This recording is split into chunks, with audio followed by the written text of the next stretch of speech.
I've been thinking a lot about my childhood lately and how so many of my memories are just gone. It's so fascinating how your brain can lock away memories to kind of preserve itself when you experience trauma.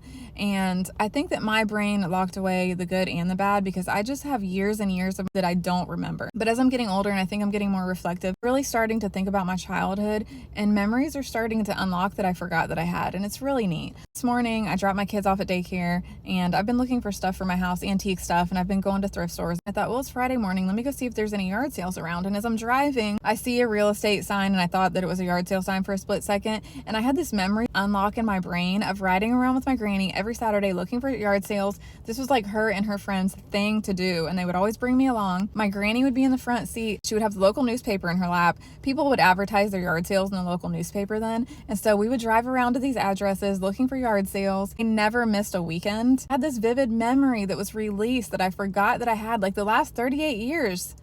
I've forgotten all of this. Like, where was it? I remembered all the details like I was reliving it again. My granny and her friend like pulling up to this yard sale, jumping out, running, not walking up to the yard sale to see if they could find any treasures, and me like either chasing after them or hiding in embarrassment in my car because I was such a brat and I was mortified. Thinking that we would be at one of my classmates' yard sales. I'd realize that I was poor and tell everybody at school that I was like buying their old used junk. So sometimes I would hide in the car. But my granny would buy me anything that I wanted. She was a queen at talking people down. She was super cheap. Something was like $5, she'd be like, I'll give you a quarter. Usually it would work. And gosh, that is just such a sweet memory. And I'm so glad that I have it and I'm really going to cherish it. And I hope that my brain keeps allowing me to remember the good things, not just the bad things. Because I did have a hard childhood, but there were also a lot of really good, sweet things I want to remember and hold on to and pass on to my kids. The brain is just such a fascinating thing, isn't it?